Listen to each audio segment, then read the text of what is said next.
The central questions are straightforward, but the available record is not yet complete. At what time? Which boats were present? Which boats moved? When did they move? Who was aboard them? When did the Triton begin taking on water? Very important stuff, right? When did all of this happen? What happened between Nolan's last independently corroborated sighting and the 1631 departure of the boat on which Nolan arrived at Horn Island? And this is number one. If the boat was sinking, why was a rescue request? That was a very good question. If the boat was sinking, why was the rescue request canceled? Extremely suspicious. I don't know. That was bizarre. Was he somebody else on the phone with his grandfather while the grandfather was on the phone with Sito? I don't know. And so here's the analytical premises here, or premise, I should say. There remains a material gap in the timeline. The most useful next step is not to force a conclusion, but to identify exactly which events are visually documented, which are reported by witnesses, which are only annotated by secondary sources, and which remain unknown. Okay? So that is number one. It actually classifies the evidence. It separates what's directly visible in the photos and videos from what's based on source annotations, from what's an analytical reference, from what simply is unresolved. Okay? And so that is the final report from the Nolan Wells. So think about that. How often do you see that online? When did you see a report like this? That's why I think that this is so critical. Today, a screenshot becomes a fact, right? That people think it's a fact. A rumor becomes evidence. We can't do that. Somebody circles something in a photograph and suddenly people treat it like, oh my God, this has been proven. And that's why I say I have my idea of what happened, but that's not the gospel that I've been telling people. And so this report says, slow down, let's put everything in order. And here is what we know. Here's what we think we know. And here's what we still don't know. I wish more investigations and frankly, more conversations worked this way. When Emmett Till was killed in 1955, I believe it was, he died for whistling and simply looking at a white woman. Now we have went from there to making babies with these white women. When does that go out of the window for as, you know, this racial component of Mississippi history years ago? How can we accept that history when it comes to you can accept it by acknowledging the problem. You accept it by acknowledging the problem and acknowledging the reality of the history of the country. You accept it by saying, I understand why people think race is involved. I understand why. I understand why people do it, but what I'm saying is it a fair assessment for us? Of course, it's a fair assessment. We have nothing but a bunch of We have nothing but mixed kids running around down here. But just because you have mixed kids, because you have mixed kids, it doesn't mean that you're not racist. But Don, nobody's dying now. Back then they died for looking at her. Now we're sleeping with them and having kids and nobody's dying. One thing. Let me ask you this. Let me ask you this, Emmanuel. Do you know why Nolan died or how? No, I do not. Okay. All right.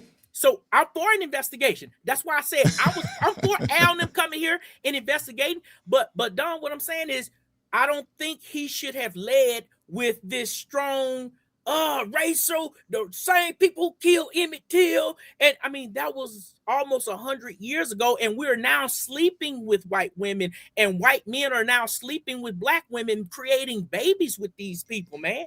I mean, but that doesn't mean that racism. I think that your idea of what racism isn't necessarily calling people the N-word or beating them up. It is a system that is based on superiority and history and present and sometimes people who are in relationships with people of a different ethnicity or a different background, they still have not dealt with racial issues. And sometimes, sometimes the love for people of a different ethnicity is a similar love, especially for blacks and whites, all right?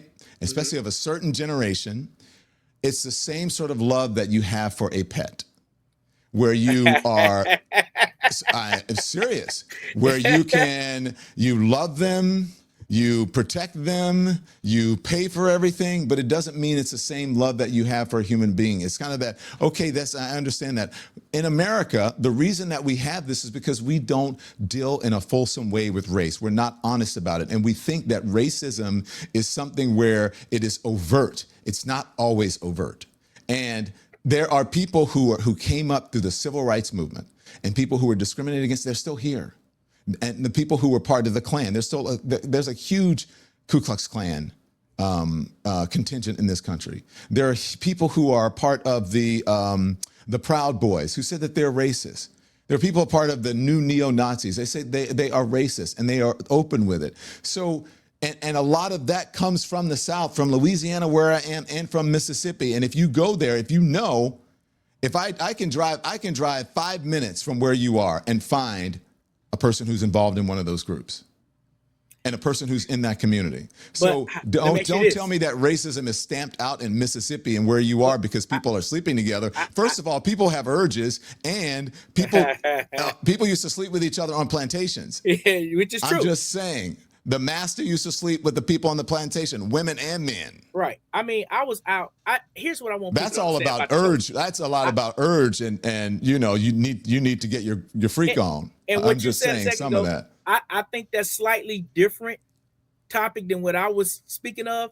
Like this Saturday, I was out at dinner, man, and everybody in the restaurant was mixed. I mean, I see a black woman here with a Mexican guy, and they got 2 kids, 16 to 17 years old.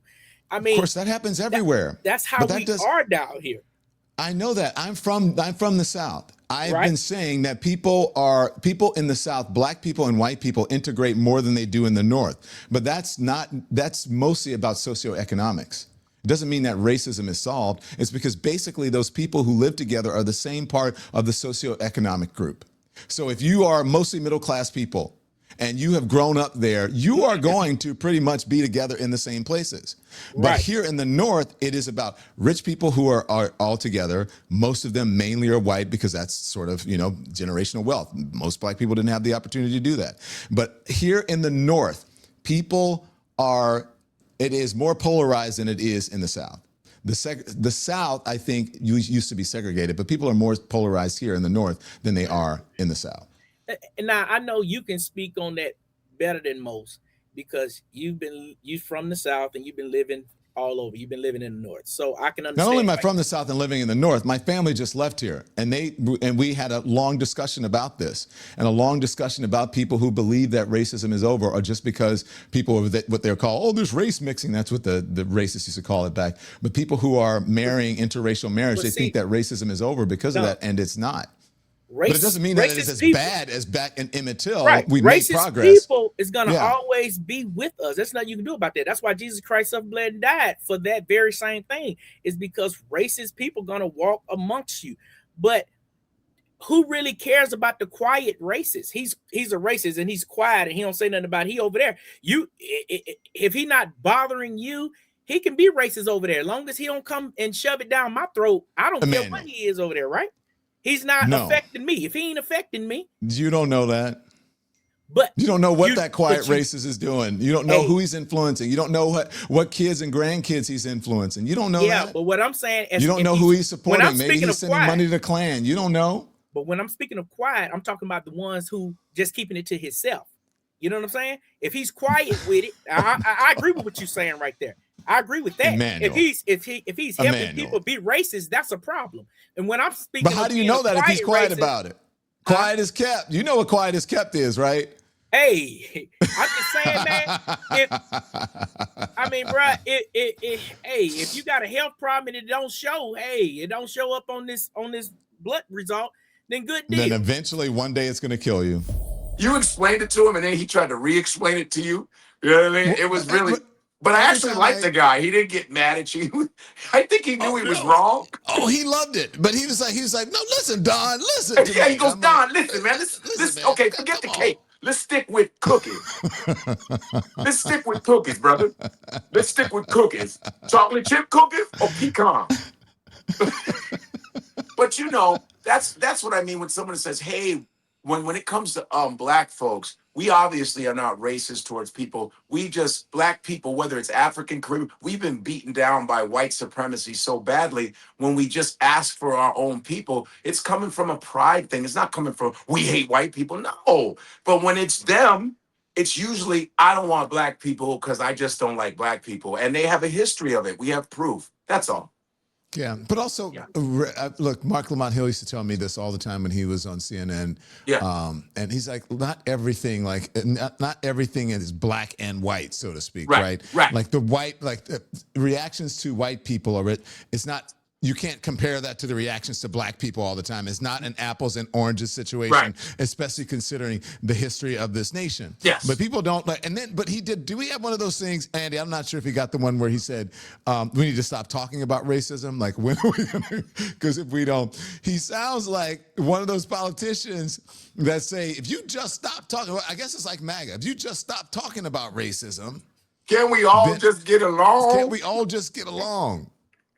I have not heard that mentality since I left Louisiana, anything like that since I left in the early 90s. Just stop talking. That's like saying, just stop talking about roaches and your house is all dirty. Come on, stop. You gotta kill the problem. You gotta clean up your house. You gotta clean racism, and you gotta clean up your mentality for that shit to go away. You can't just stop talking about it and then still have it in your head. It's just like sexism. You can't go stop talking about sexism and still be disgusting towards women, treating them like second-class citizens. You got to change your mentality and treat people accordingly for it to go away. But, I think, you know what? I just saw a video on Donald Trump's niece who just broke down racism, white racism. She's awesome. Have you heard about her? Mary Trump? Mary Trump, yeah. Ooh, I know Mary. She broke it down. She goes, white people have the privilege of forgetting of what happened. That's their problem. They always have the luxury of forgetting of what they've done to Native American people, black people. The system is geared for them to not actually have to think about it. That's why they get so riled up when you bring up the history. They don't want to learn about it. And you have to learn about it to better yourself. Hey, it's like going to a doctor's office. Whenever you go to a doctor's office, what's the first thing they pull out? They pull out your medical history. You have to know your history, the history of your family, diseases, so they can actually assess how you are, what they can do with you as far as treatment. No one goes into a doctor's office and they go, spread out your cheeks. Why? Don't worry about it. Let me just see what's going on in here. Oh, I'm the janitor anyway. I just want to warm you up for the doctor. You know what I'm saying? Everybody brings up, even when you watch. That doesn't happen? Even when you watch sports, Don, they always talk about the person's history. They always say this person was on this team, he got traded. They always talk about the history. That's why when you recruit athletes, you got to know where they went to school, where they played, how is their stats. It's the same thing with Black history. You should learn the history so you know how to behave going forward. But a lot of whites are very resistant to learning their history. They take everything personal. I go, dude, it happened. Why don't you just learn it so you can better yourself? But they think it's an indictment on them. I mean, you know what I'm saying? I go, learn your history, the proper history, so that you can treat people with respect, so that you can better yourself and not be that person that, I don't know, whoever your family was. I don't know every white family. You feel what I'm saying? So, and there are whites that are working on it. They're online. Like you got Jolly Ginger who stands 10 toes on looking for justice. You got the Dixie white dude. You got a lot of white historians, from Tim Wise to, you got Jane Elliott in her 90s still doing her thing. So there are whites that are putting their asses on the line. And a lot of them stay silent because whites come at them, because they always say the worst thing than a nigger is a nigger lover. You know what I'm saying? So I understand why they get silent, because they're afraid. Can I just tell you something here? Look, people ask me all the time whether BetterHelp actually works. And I always tell them the same thing. You don't have to take my word for it. I just direct them right to the website and I say, go read the reviews. BetterHelp has more than 1.7 million client session reviews with an average live therapy rating of 4.9 out of 5. Those aren't advertisements. Those are people who are sharing their own experiences. BetterHelp therapists have at least 3 years and 1,000 hours of hands-on experience, along with education, training, and certifications required in their specialty. More than 6 million people around the world have used BetterHelp. So if you decide to give it a try, You'll answer a few questions, you get matched with a therapist based on your needs, and if it's not the right fit, you can switch therapists at any time. So go read the reviews, decide for yourself. Visit betterhelp.com/Don Lemon. That's betterhelp.com/Don Lemon. I'd like you to give me 1 minute for something that is genuinely important here, okay? Right now, 250 young women in Afghanistan are ready to begin clinical internships in nursing and midwifery. They've already been accepted. They're ready to start. What they need now is funding. These women were in medical school when education for women was restricted. MSI Reproductive Choices developed an approved clinical internship program so they can complete the hands-on training they need. What's at stake is enormous here. In Afghanistan, women can only receive health care from female providers. Every woman who completes this program won't just build a career for herself, she's going to help thousands of other women receive family planning, infection prevention, and other essential reproductive health care that might otherwise they may never receive. Right now, every donation will be matched dollar for dollar up to $100,000 through August 31st. If just 50 listeners get $50, they will match. And that can take 2 women through the program. So if you're able to help, please help. Text LEMON to 511 or 511 or visit msiunitedstates.org. That's msiunitedstates.org. The women are ready. They just need people willing to stand with them. Text LEMON to 511 511 or visit msiunitedstates.org. Text fees may apply. Yo, did you ever hear that story about the guy? It's on the internet. The guy who God, I wish I could find it. The guy who said he was with his friend, who is a white friend, and they were talking about race. And he said his mom came in who was of a certain age. If you guys have seen it on the internet. she called the N-word? No. He said something about the N-word. Oh, he said, I was growing up and I had a nigger nanny, and a nigger, and she never said her name. She was like, and I love my nigger nanny. I love whatever. And he said they were gonna whatever. And he said that's when he realized, like, for some people, the reason he knew the love was like a pet because he never mentioned her name, and that person who was her N-word nanny was over in the corner just like a pet. You treated them, just like you loved them, but it's not the same love that you have for a human being that Black people need to stop being white people's nannies. Let's stop it. Stop. And in Manhattan, we got a lot of Caribbean women that take care of white children. Enough of that shit.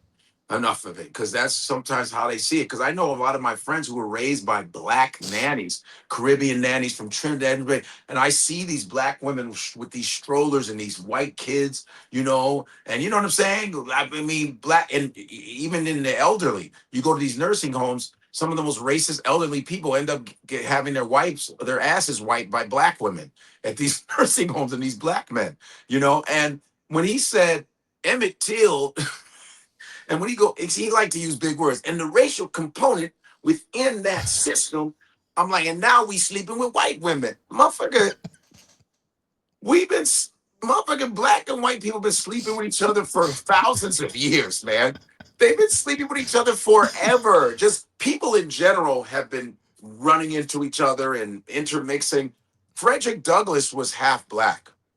Bob Marley, biracial.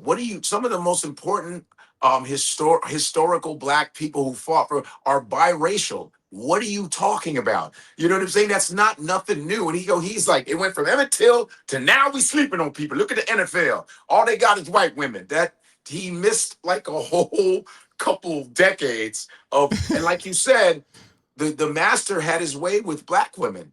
White masters could rape, and they could rape black men at any time they wanted to. And remember, there were laws where miscegenation was unlawful, but white men would go at night in Harlem. They would go and sleep with black women. You know what I'm saying? At night, even though they would hate black people in the daytime, they would do a lot of that stuff, man. So this is intermixing has always been around, and sometimes it's fetishized. There are people I know in interracial relationships who have been called the N-word by their counterpart, and they still stay. But you know what I'm saying? Then they still say, I go, well, they called you the N-word. What's up with that?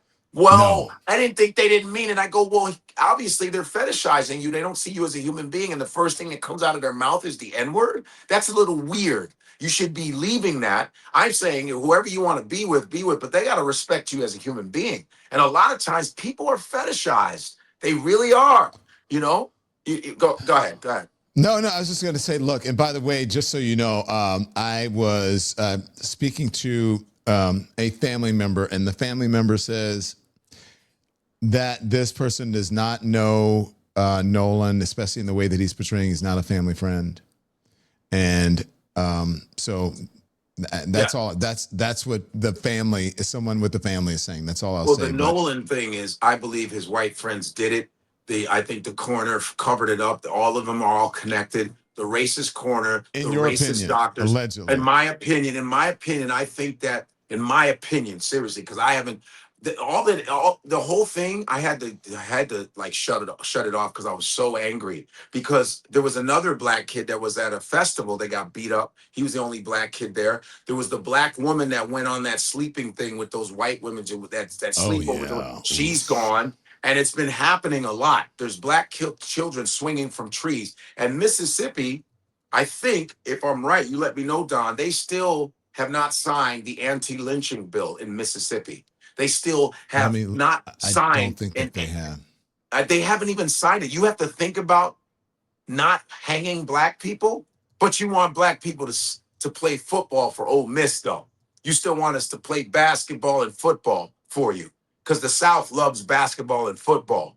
But Jen, you have an anti-lynching bill where you got to think about hanging black people. You got to think about it. It's pretty sickening, because Mississippi is really burning. Remember the movie? It's burning for real. And I really, in my opinion, think that those white dudes killed him.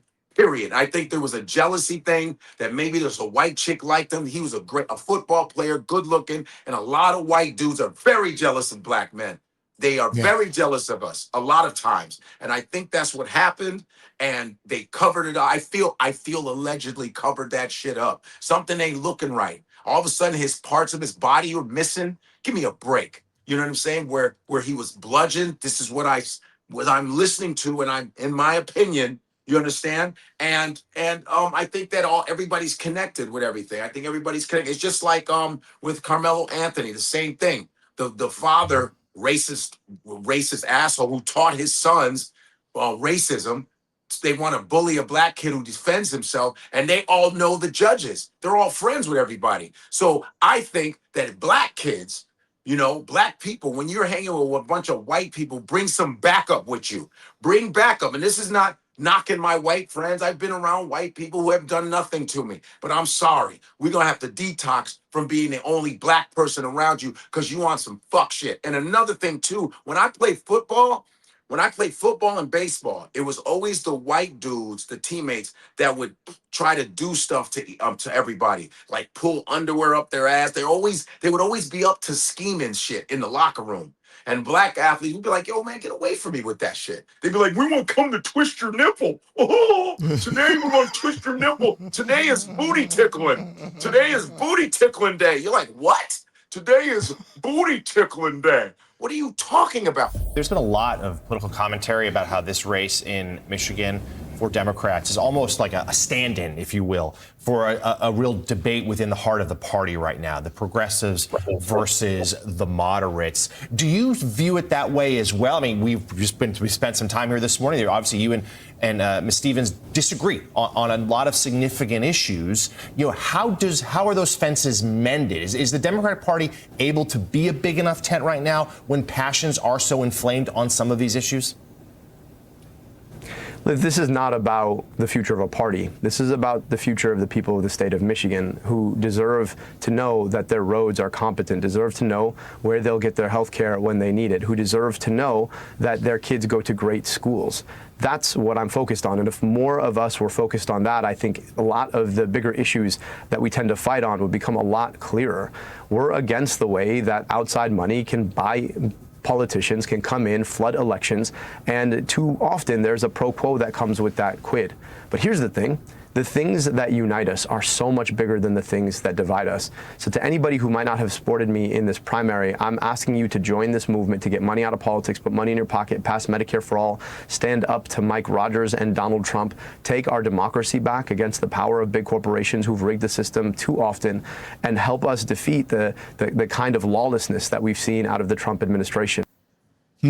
So listen, I think he very well said, and I think people are fed up with that. I think there's an issue, obviously, with sort of middle of the road Democrats, what people call warmed over Democrats, right, who may be running for office or whatever. How is that going over? What are you witnessing when you're out there, Josh? Well, there is an energy here that is palpable. You could feel it last night at the watch parties. I've been talking to voters all across Detroit. This is my first time here, and people say that there's something different happening here. And I think it's because people feel as though politicians have sort of banked on the fact that if they run as Democrats, they'll get people's votes. But people who are running for public office have sometimes forgotten to earn people's votes. And I think you're seeing that when you have an anti-establishment figure like Abdul El-Sayed, anti-establishment in the sense that much of the Democratic establishment went against him in this run. They backed his opponent, Haley Stevens. A lot of people warned that Abdul El-Sayed wouldn't be electable. Well, the voters just chose him as the more popular candidate in this primary.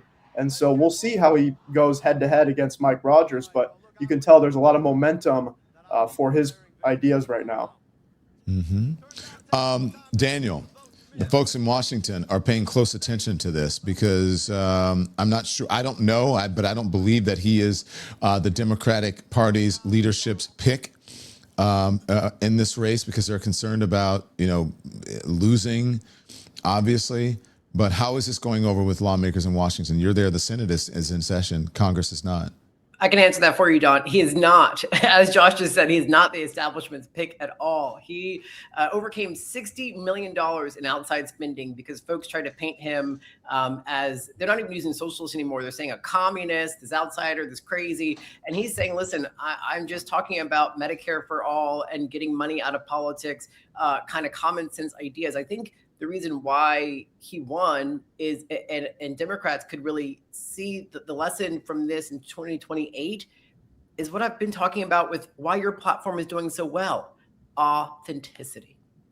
One of the biggest problems that Democrats have had in previous election cycles is that they've been too poll tested. It happened with Hillary Clinton and it happened with Kamala Harris. They are paying attention to the polls and they're paying attention to, okay, how should I say this? What should I say? He came out and said, listen, this is what I'm for, take it or leave it. And the voters took it. And so that is, I think, a big lesson that the establishment needs to take away. But I also spoke with Gary Peters, the senator, who he is looking to replace. If we want to play that, he wouldn't even speak about the race yesterday, but he talked a little bit about the significance of Michigan in the fall. So, Andy, can you play that soundbite from Gary Peters? What do you think it says if the Democratic Socialist wins the race in your home state? Let's just wait to see what happens tomorrow. You can ask me lots of questions tomorrow. No, I could totally understand that. But, your home state has a lot of implications for what happens potentially with the Senate in the fall and who maintains control. Can you just talk about that? Well, just Michigan is incredibly important. I think we have a real shot to take the majority in the Senate, but you have to win Michigan, so we have to keep it blue. All right. Well, other things that's big on Capitol Hill today is Todd Blanche and. You want to pause there and go into other things, but he wouldn't even. Yeah, you're a little out of breath there, Daniel. Go ahead. I forgot to warn folks. I told Andy this yesterday. So in that tunnel, you have to kind of stand in a certain area, and I saw him, so I ran after him, and I said, "Okay, I'm getting this interview whether I'm set up or not." So y'all saw me getting set up. The chaos and the fun of Capitol Hill reporting, but yes, he wouldn't even speak about it because he was not for El-Sayed. A lot of the establishment is not for him, but you're going to see them jump on board now, Don. Yeah. I'm wondering more. Can you talk to me, Josh, more about the mood there and what folks are saying on the ground and the campaigns, especially because NBC News has called it, right, in Michigan with El-Sayed, but other news organizations have said too close to call. Now, I think, I don't think it's too close to call. Maybe they just want people tuning in to continue to watch. But what do you say about it? Well, here's what's fascinating to me right now. You can already see the way that critics of Abdul al-Sayed and critics of the progressive movement, they're already starting to move the goalposts once again, because prior to this election, they kept saying, oh, candidates like Abdul al-Sayed can only win in places like New York City, like with Zohran Mamdani, where the base is very progressive. And then after that election, they said, well, this can only happen in places like Denver with Melat Kiros winning her congressional race. That's a very blue district. But it wouldn't happen in Michigan, right? Because Michigan is a purple state. It's a swing state. And now they're saying, well, everybody expected him to win by double digits, and he actually only won by a couple percentage points. So it wasn't the big blowout that progressives predicted. Therefore, there isn't that much momentum for the progressive movement. No, he won the race. He won the race. He overcame that $60 million we're talking about, a lot of it APAC money, corporate special interest money. And so to get over that insurmountable hump, it really says a lot about what voters came out to do. There was an unbelievable turnout. I think they said 400,000 more people voted in this election than prior. So there's clearly a lot of energy happening right now. You know what every entrepreneur tells themselves? Oh, I'll just do it myself. I'll answer the emails. I'll build a website. I'll write the marketing. I'll figure out the software. I'll edit the video. I'll do the bookkeeping. Right? I know that feeling. Does it sound familiar to you? The problem is, just because you can do everything doesn't mean that you should. And that's why I like Upwork. Upwork gives businesses fast access to highly skilled freelance professionals in everything from software development and AI implementation on to marketing design and business operations. You can browse profiles, you can review past work, and hire with confidence. And with Business Plus, AI-powered shortlisting delivers a curated list of top freelancers in under 6 hours, no endless searching.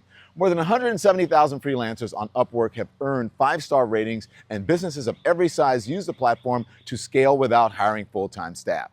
It's free to sign up, and posting a job is easy. Visit Upwork.com and post your job for free. That's UPWORK.com, and use it to post your job for free. So everybody's talking about weight loss injections, and that's great for people who want them. But if you're somebody who hears the words weekly injection and immediately you think, yeah, you know what? I think I'm gonna need another option. You are not alone. That's why doctors created Lean. Lean is made with studied ingredients shown to help support healthy blood sugar, help convert fat into energy, and help curb appetite and cravings so you're not as hungry. Now, this isn't for somebody trying to lose 2 or 3 pounds before the weekend. Brickhouse Nutrition created Lean for frustrated dieters with 10 pounds or more to lose as part of a healthy diet and exercise plan. And right now, you can get 20% plus free rush shipping. Visit TakeLean.com. Use the promo code LEMON. That's TAKELEAN.com. The promo code is LEMON. So, how are you doing? I'm okay. Taking it one step at a time. Yeah. You have gotten threats. Yes. A lot. Oh, and by the way, I want to say that Jeanetta or Netta is going to take your phone call. So we're going to open up the phone lines, and then you can ask her questions about the audio, about her process, about what she's going through, all of it. She's agreed to take phone calls or questions and comments. So opening up the phone lines if you are ready. Okay. So you got threats. Tell me the process. What happened?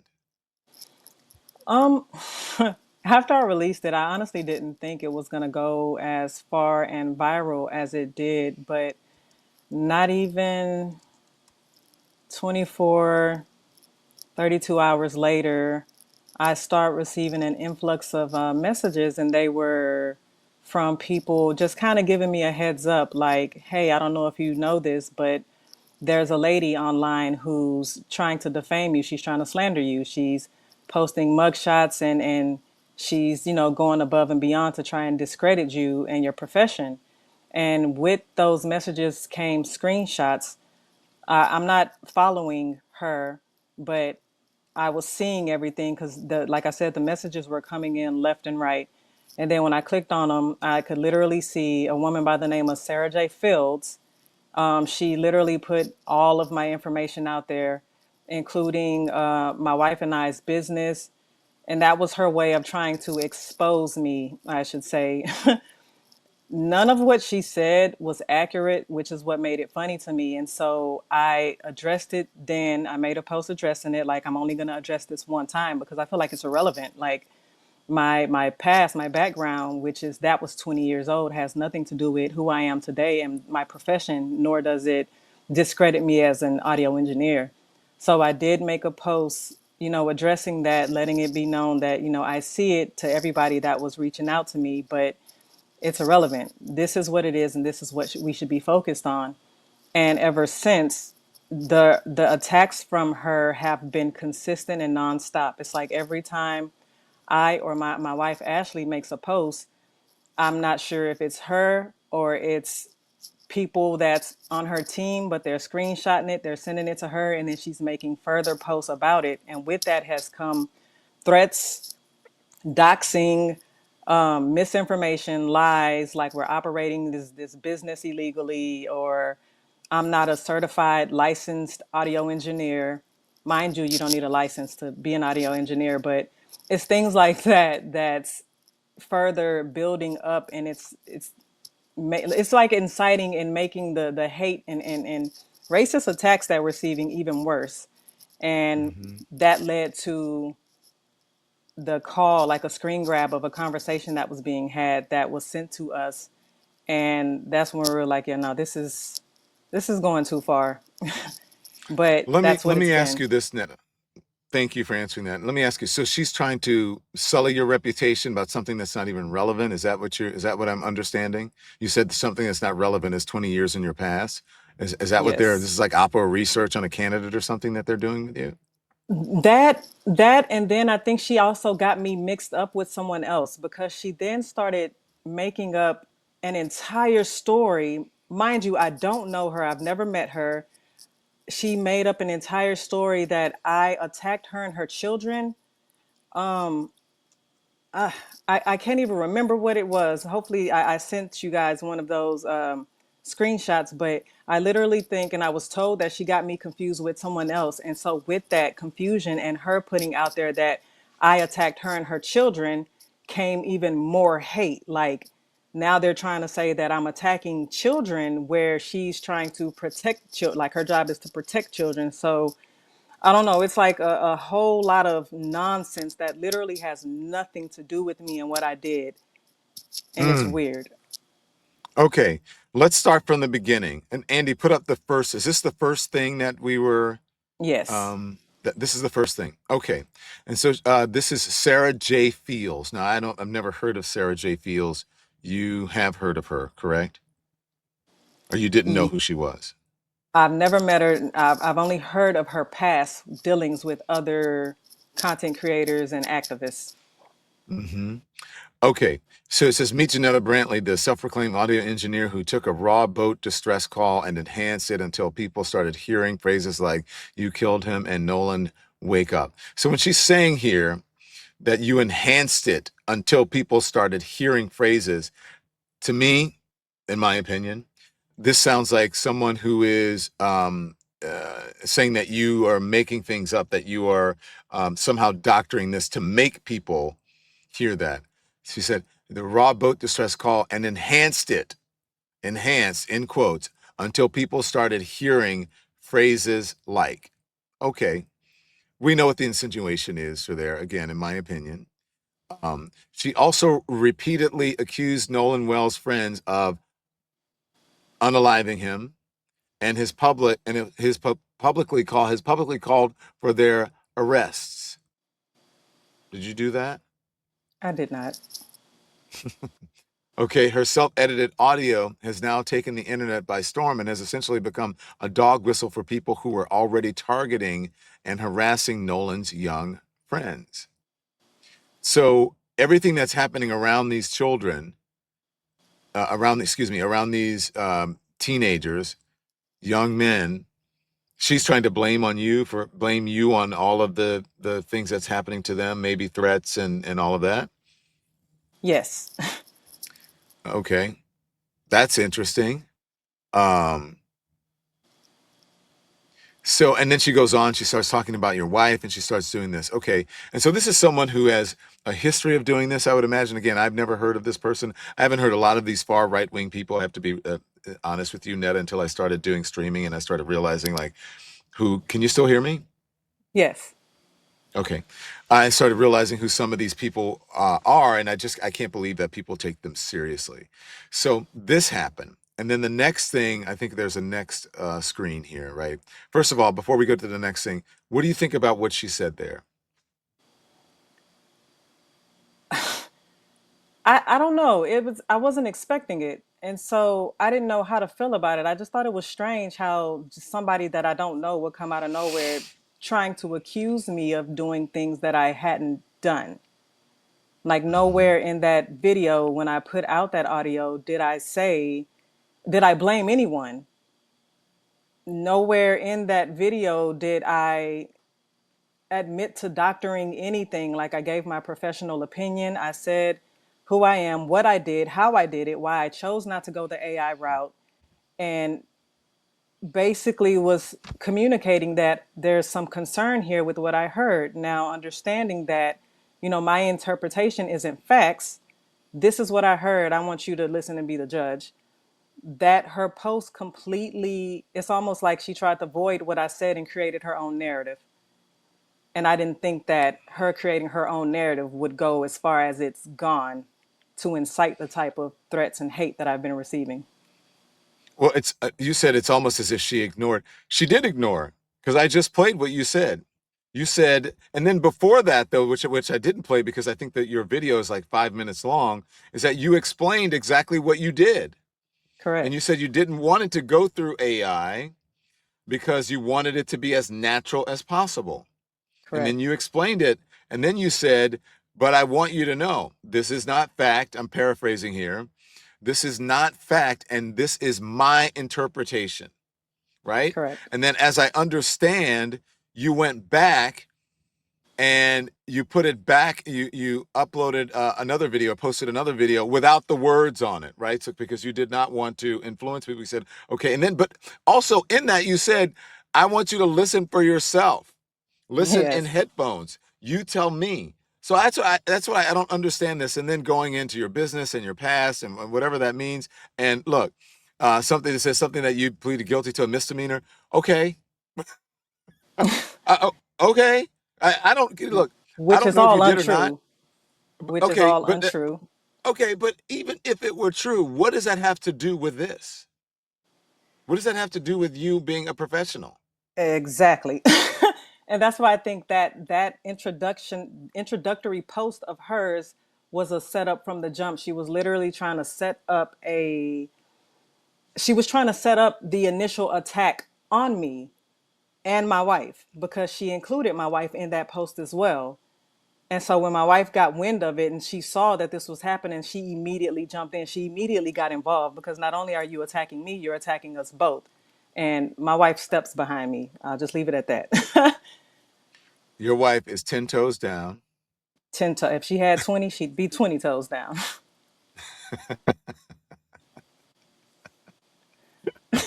God. Oh my gosh. Oh, this is crazy.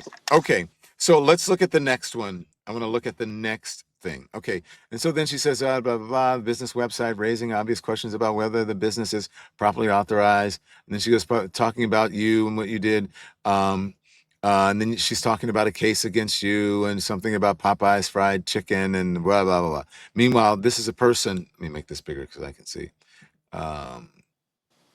The internet racists and activists have chosen to trust while accusing grieving teenagers of murder based on an edited audio file that she created. So she's saying that you edited it, then you created this yourself. Yeah, that's been her story, that she's convinced of a lot of other people, that I created it, I altered it, I added 20 additional seconds to it. I AI'd the voices that we hear. It's been a lot that she's influenced. Like she created these lies, and it's literally had the biggest influence I've ever seen. It's insane. Mm.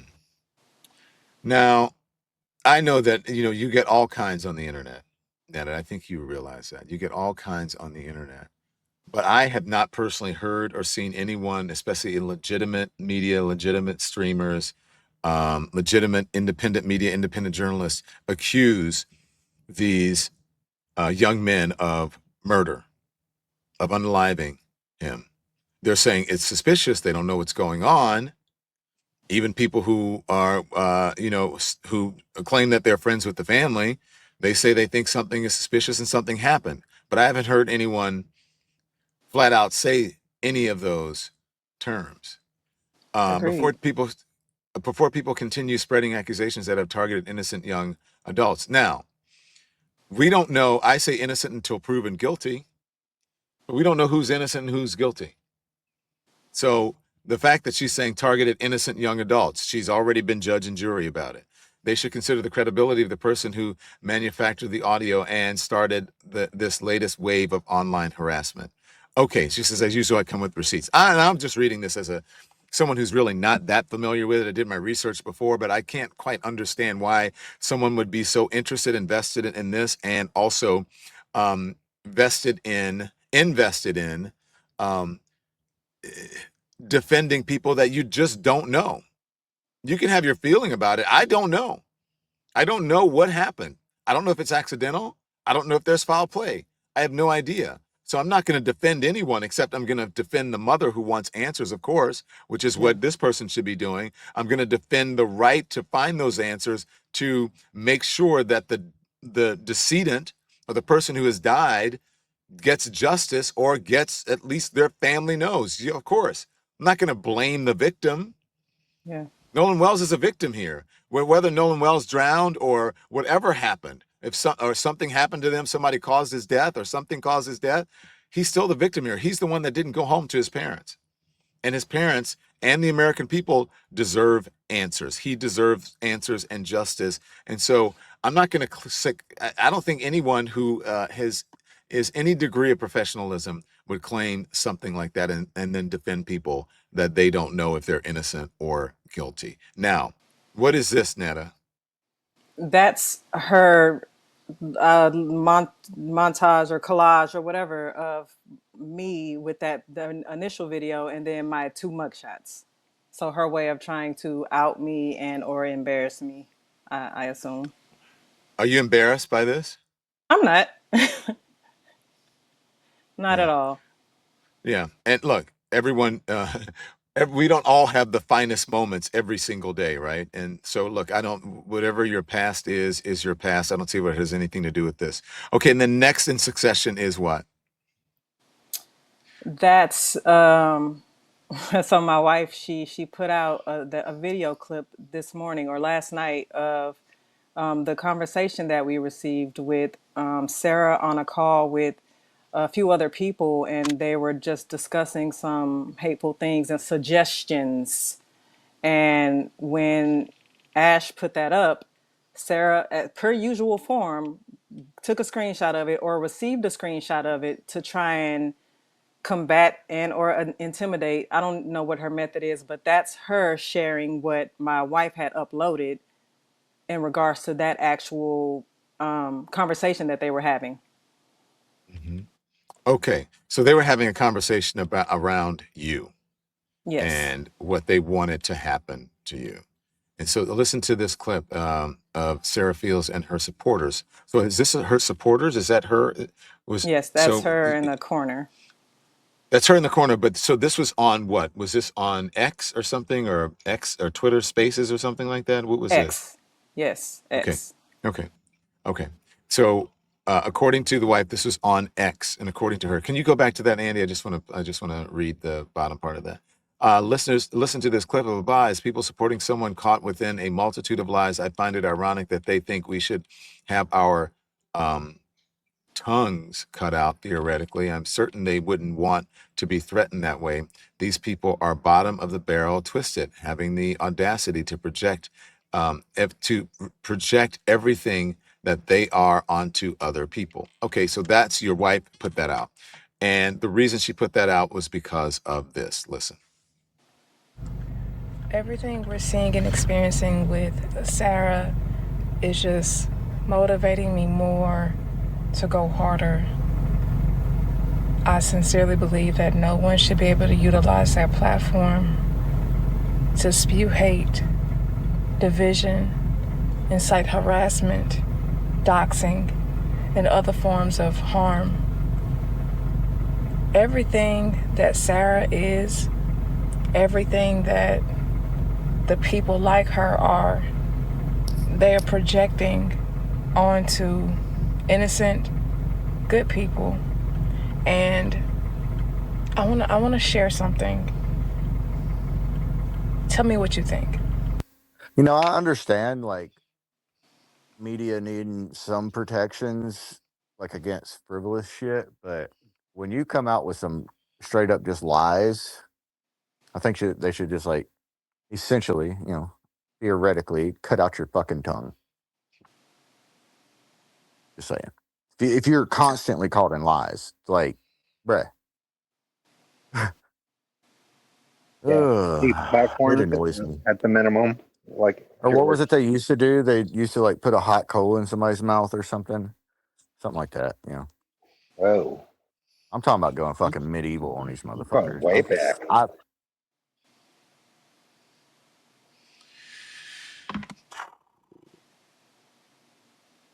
What do you think?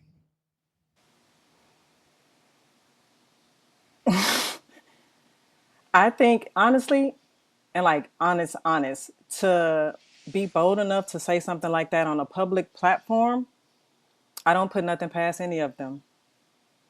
And for her to even be on the call, like this is her and her people, there's no telling what, if they're on a public platform saying these things, there's no telling what they're saying behind the scenes.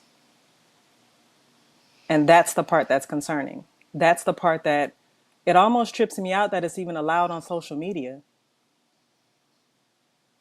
And then when we say something in return, we haven't met her with any type of hate. We haven't been disrespectful. We've responded with facts. We've corrected misinformation. My wife has made sure to lead with respect and class and to just show who we really are. We're still being met with the latter. And when we respond, we're shut down. If we try to report it, the reports are met with like declination by these social media platforms. And all of it is just truly concerning. Like all of it is disheartening.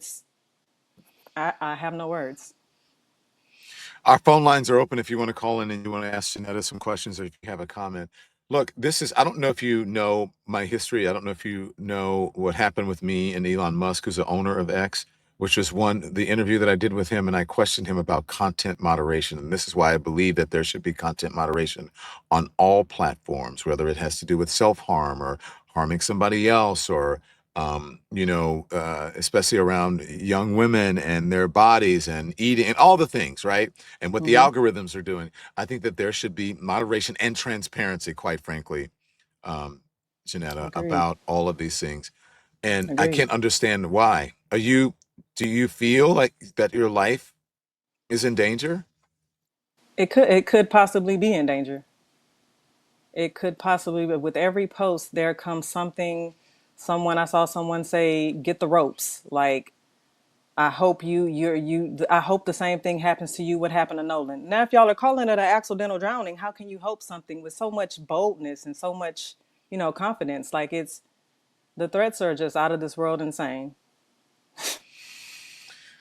Well, I'm sorry for that. And look, no one should receive that, no matter how you feel about this particular case. And are you sure it was on her platform? This is her space that they were having the conversation that we heard from your wife. That was her with her supporters, followers, or whatever her group, That was her definitely friends. her. That was definitely her. That's why she defended it when she took the screenshot and tried to say what Sippy Cup was referring to as lies. And like, she's not backing down from it. She's admitting to it in a sense.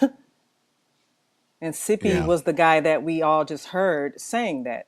She's confirming that she was on that call. Hiring Trump's ex-lawyer, I mean, and this is secondhand, and who they decide to do interviews with, Is it making him seem like MAGA? I mean, I don't know.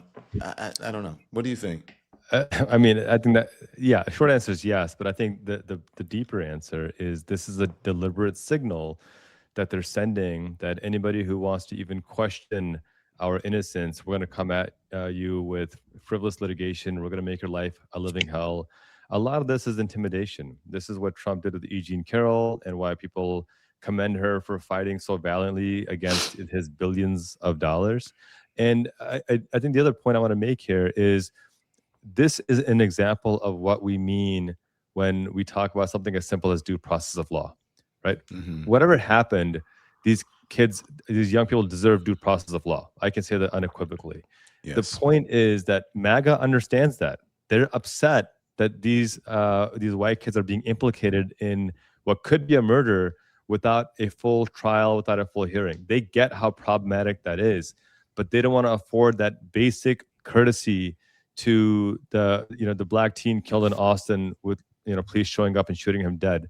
They don't want to extend that courtesy to the undocumented immigrant or potentially undocumented immigrant in an immigration hearing trying to do things right. They don't want to extend that same courtesy to the children locked up in these ICE concentration camps. And so I think the biggest thing that something like this shows is that these folks understand the danger of a government coming down hard or public opinion coming down hard on people when they haven't been convicted of anything, but they only want it for people who have the complexion for protection, and that's the problem here.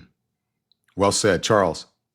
I think that's absolutely right, Don. I think that this is a signal, and it's an intentional. Charles, can you make sure you have the right mic on? I think we may. I'm not sure we're getting your microphone or we're getting the computer mic. Let's double check. That's it. But if you can just keep talking, we can hear you. I just wanted to make sure.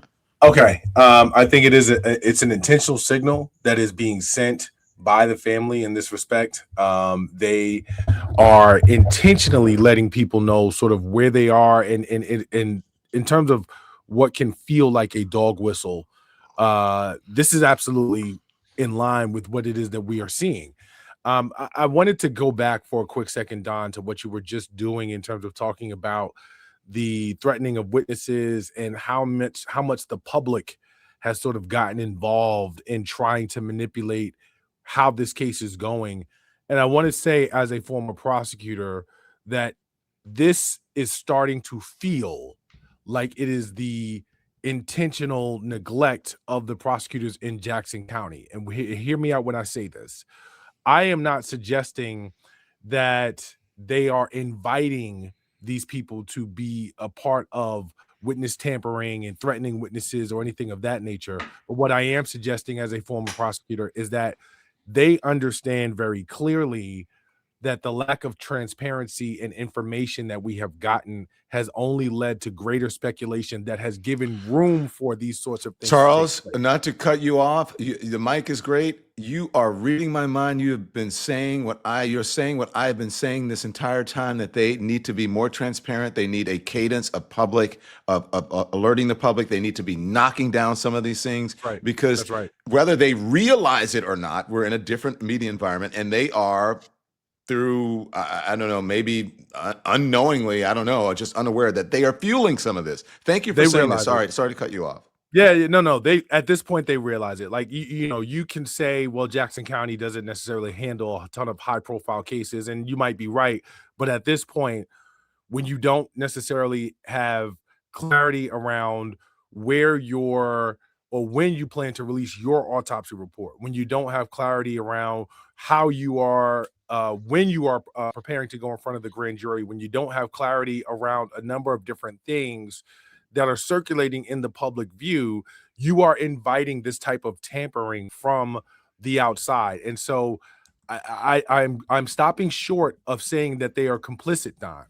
But what I am suggesting is that they are very much so towing the line of actual negligence because of their lack of transparency. And I'm someone who has repeatedly on social media called for respect for this process, to say, look, let's not jump to conclusions. Let's wait until we have the information so that we can do this without assuming that certain things are in play when they're not, or where we don't know that they are. But it's getting harder and harder and harder for me, even as someone who has respect for the integrity of the process and understands the job that prosecutors have to do, to make that sort of call with the absence of transparency that we are seeing from the Jackson County Sheriff's Department. I don't know if you've been watching the show, and maybe you've been on when I said these things, but I agree. Again, I agree with you 100%. I don't understand why they're not doing it, especially now when they see all of the things that are bubbling up. And then the DA came in. Look, I think the DA is a bit more transparent than the investigators. When the DA came in and said we won't be rushed, it's not going to be decided in the press or on social media, whatever it is. I'm paraphrasing what she said. Well, yeah, and one way to make sure that that doesn't happen is to be honest and to say, if you can't talk about something, say we can't discuss that, or we don't know anything about that, or whatever it is. But you need to be out there saying, no, this thing is not true. We're not investigating this person for that. The threats that Miss Wansley Wells getting, it's beyond the pale. We don't have any information on any of that. You know what? It just knocks some of this shit down. I'll also add that it shouldn't be up to the parents of Nolan Wells to have to issue subpoenas to get text messages and to get GPS records that were deleted. Again, this is akin to me, someone who's accused of drugs and they're throwing stuff out the car window or they're flushing stuff down the toilet while the police are raiding the house. It does not lend to the transparency and the integrity, and it shouldn't have to be a private citizen who has to do these things. This should be coming from a formal investigation. And the fact that it's not is, again, very damning that there's something that's not right here, something that's trying to be hidden, and an innocent Black young person is dead. And that's, again, just adds to the climate that we're in of distrust. So people won't overlook it, Charles, and I think you're going to agree with me on this. We're talking about for the teenagers who were there or his friends, as well as Nolan Wells folks, Crumps, everyone. We're talking about everyone. Transparency would be beneficial to everyone in this case. Yeah, let's be honest about this, right? Obviously, there is first and foremost a concern for Nolan Wells because he is no longer here, and his family, because they deserve answers as a victim.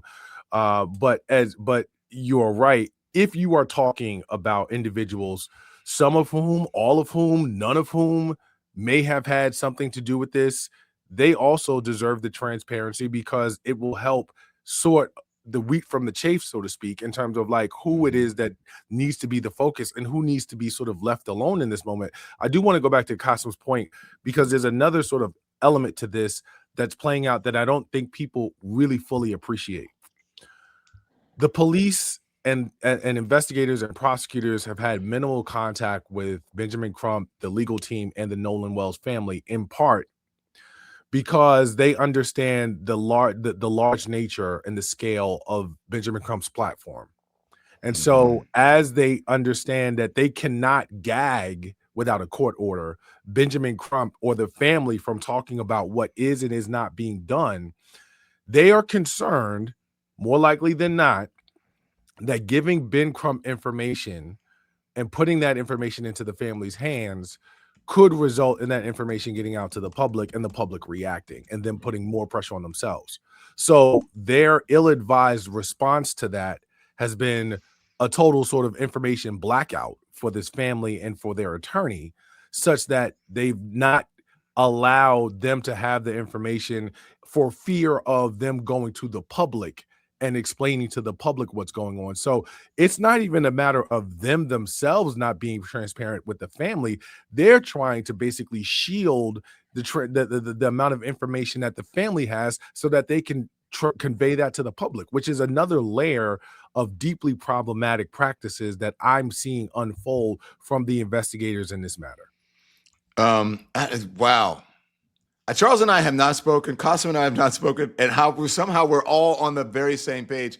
And Charles, I want to talk to you in just a bit because Qasim has, he's got an appointment about the folks who are fueling it, who are helping to fuel some of this misinformation. The folks who look like us, who don't understand the race, and it's just shocking to me when I watch some of this stuff or some of the interviews that I've done. And I don't want to disparage people, but it was really eye-opening to me about how some people don't even really know what racism is, but they don't understand the complexities of this case. But they're comfortable talking about it, even though they don't know what it is. How about that? Hold your horses, because we're going to talk about that. Gossip, I don't know if you want to weigh in on that, but if you do, go ahead. Go ahead. In 30 seconds. No, I appreciate you, Charles. Don, I think you guys get it right. I mean, this is why these conversations are so critical. There's a lack of trust in national media. Only 20% of people trust national media, and local media is gone. So these kinds of independent voices are so critical. And having these conversations to push the Overton window and just be a place of balance. I think that's how we're approaching this conversation. How do we balance this to a place not of clickbait, not of being bombastic, but to get to a place of solution and how to think about these things. So just wanted to add that I cherish the ability to have these conversations with other handsome young men as well. So thank you for that. Thank you for the handsome. Okay, I'll take the young thing. Thank you very much for that. I love that. Of course. Okay, so look, just real quick, can we talk about Abdul El Said? Like, Yeah. what the hell? Is he a demon now? I'm watching and I was like, my interaction with him is great. I think he's fantastic. I think he's a great politician. Look, I don't know. I'm not there. I'm not into it like you are. Yeah. Why is all of a sudden he's like the Antichrist? I've known Abdul for nearly a decade, and I've known him to be an extraordinarily thoughtful person who genuinely cares about the community. And he's running for office for really one simple reason. It's because he wanted to go into medicine. He realized that it's not just that individual people are sick, but we have a sick and broken system. And rather than trying to heal individual people, his view is, if I can fix this system, we can prevent people from getting sick in the first place. We can build a better society. That's been his entire motivation that he's been obsessed with.